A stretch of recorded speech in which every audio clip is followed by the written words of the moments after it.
Hi guys, you're watching Workout Diaries on my YouTube channel Get Fit Go.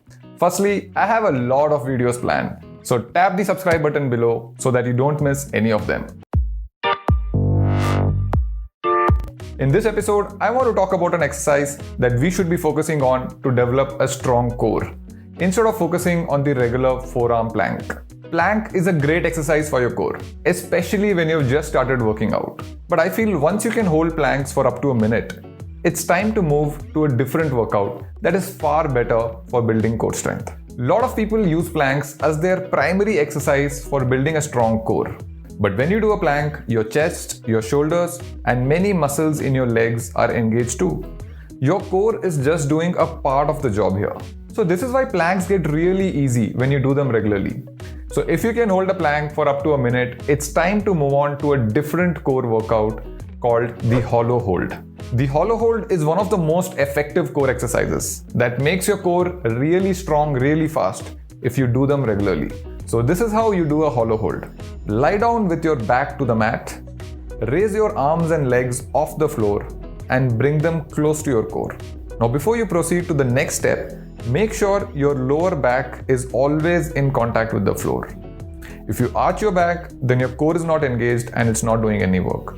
This is the most important thing in a hollow hold. Lower back must be in contact with the floor throughout the exercise. Now from here, take your hands and toes away from your core and then towards the floor without arching your back and hold this position.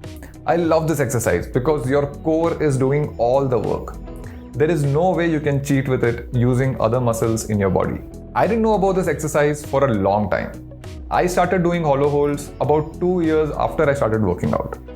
Even though by then I could hold a 2.5 to 3 minute plank, when I tried hollow holds for the first time, I could barely do it for 5 to 10 seconds.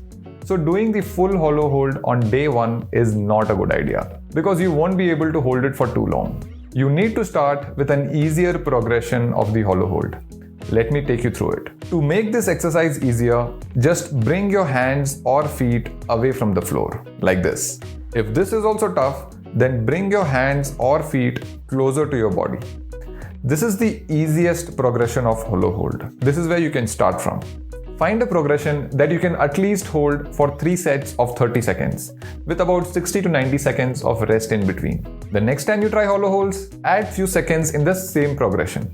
And once you have enough strength to do 3 sets of 45 seconds, try a slightly harder progression by moving your hands and feet away from your body and closer to the floor.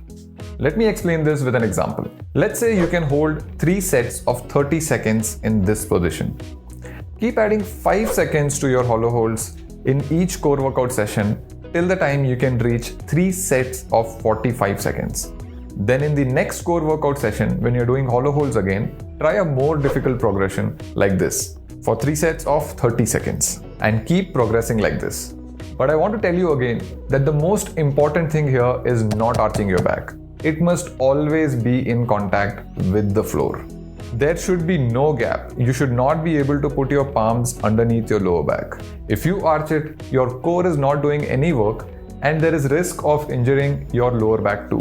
So how do you add hollow hold to your workout plan? On the days that you're working out your core, make this your first workout. Do 3 to 4 sets of 30 to 45 seconds. Do it at least twice a week. From my experience, I have noticed that training any muscle group at least twice a week gives the best results in terms of building strength. If you do it twice a week, you'll notice that you'll get better at it pretty quickly. And then eventually you can try even harder core workouts. Now that you know hollow holds, what do we do with planks? I don't do planks often because I don't find it challenging enough. But when I do it at the end of my workout as my last exercise, as a finisher so that I find it challenging. You can try the same or you can do it as your second core exercise after hollow holds. So try hollow holds and let me know in comments how well you did. I have a video planned every week, so subscribe to my channel.